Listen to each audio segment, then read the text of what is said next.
Hi, it's Patty from PS Papercraft. Thanks for joining me today. I'm going to show you how to make this sympathy card using the Prized Peony bundle. So sorry for your loss, and you are in my thoughts. I really love this peony. I've heard people call it a peony, but where I'm come from, it's peony.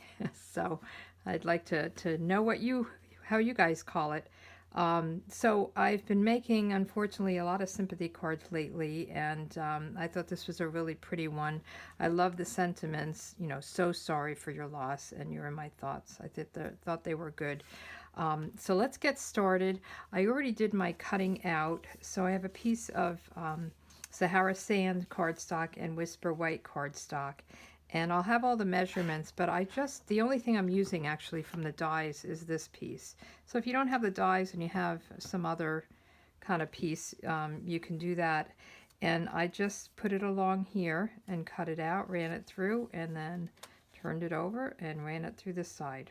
So that was very easy, and then you're done with the dies. And I meant to tell you that I did find this card, the idea for this card, in the annual catalog, and on page 178 where it shows you the dies, I saw this one. So it's a little bit different. I think they have white and they have a little bit actually I think it's a designer series paper that they have. It's hard to tell.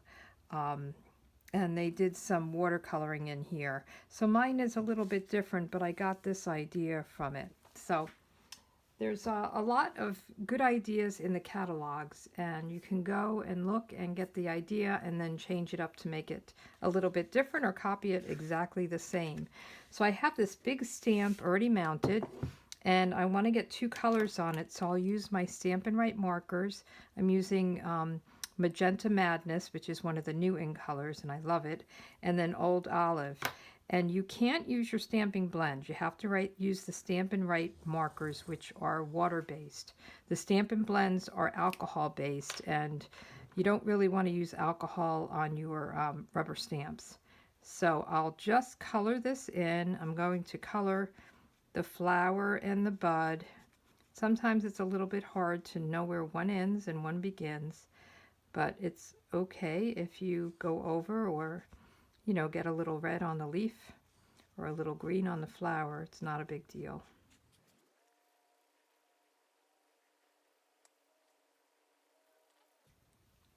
Okay, so I have my flower done. I did go over it, a couple of areas a couple of times. And now I'll use the Old Olive Stampin' Up marker. And I am using the more flare side. So there's one that's more like a fine tip kind of marker. And then this one has the flare tip. So I'll do the leaves and the stems with this.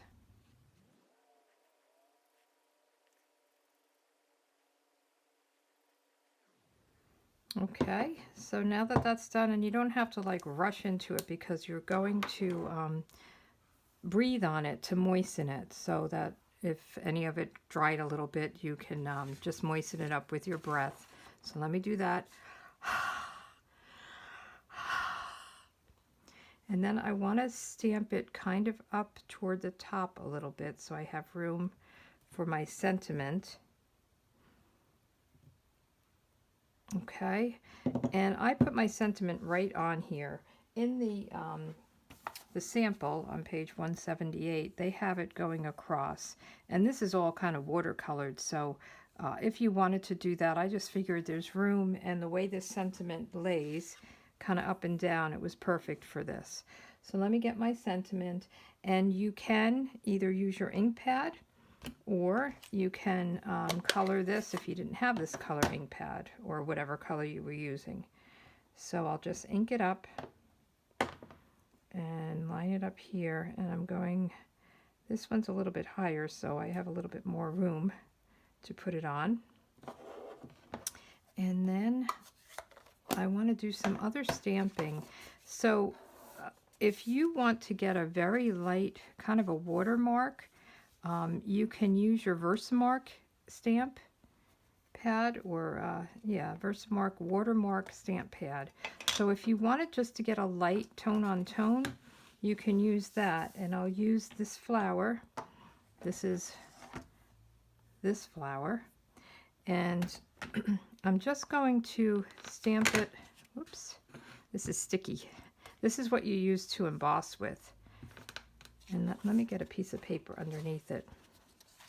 So it's kind of a sticky watermark ink. And you don't have to do the center because we'll cover that. But I'm going to just kind of stamp it around. It doesn't matter if it goes in here too far. I just want to have some light stamps behind the focal image. And I'm turning it over and just kind of randomly stamping it. So we'll do that side and then we'll do this side.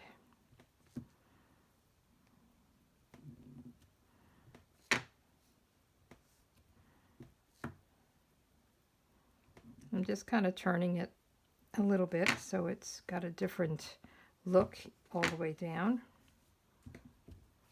And I'll just get one more right on this edge. Okay, so this will be covered up with this, so you'll just see kind of the edges. So that's that. You can use the same color ink on it. On this one I did test it out and it was a little bit darker than I wanted it, so I wanted just the VersaMark. So we're going to put this right here, and I can do that now. I've been getting the hang of the Stampin' Seal, so I'm starting to use that more often. I really like it. It's just sometimes it doesn't start for you. And if you just pull it and then push it back, it seems to work. See, now this is a problem, but then it just picked it up. So sometimes it just doesn't feed through. And I just put this in the center, top to bottom. Isn't that pretty? I really like it. Now I will, let's see, tie a bow with my linen thread, and I like to do 2 or 3 strands together. So I'm just going to cut, just kind of fold it back and forth and cut it. And then I'll cut the loops, and I'll have 3 strands about the same size.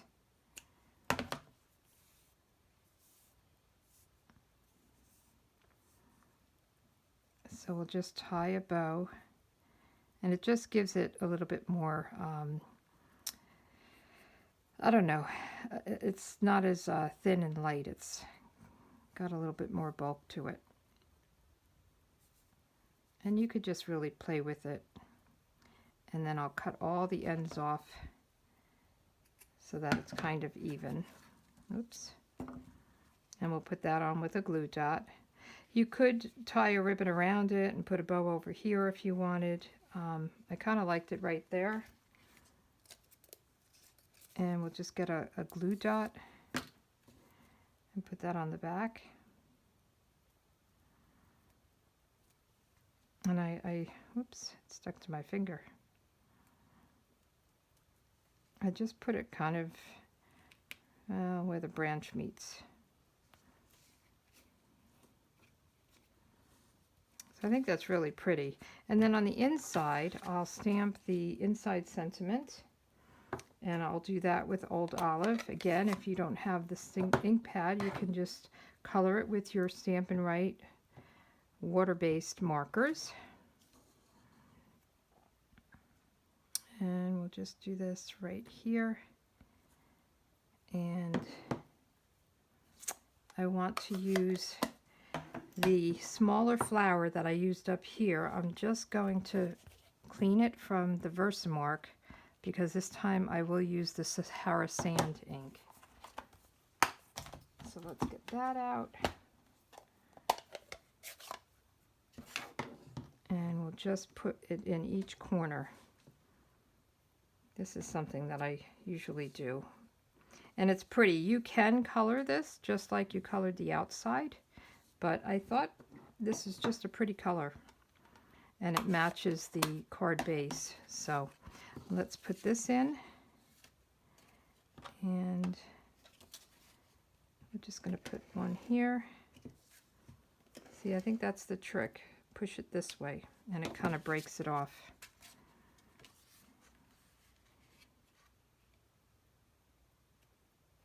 And put this down, center it, and there we go. We have both of these cards. If you wanted to add some pearls or rhinestones, I thought it was pretty just the way it is. So thanks for joining me, and I just wanted to let you know that we have the paper sale going on right now. So the whole month of October 2020, there's designer series paper that's 15% off. It's not all the papers, but there are Christmas. There's a lot of different varieties, and it's a good deal. So you can head over to my blog, pspapercrafts.com, and you could hit the shop button and you could shop for it right there. Well, thanks a lot for joining me today. Have a good one. Bye.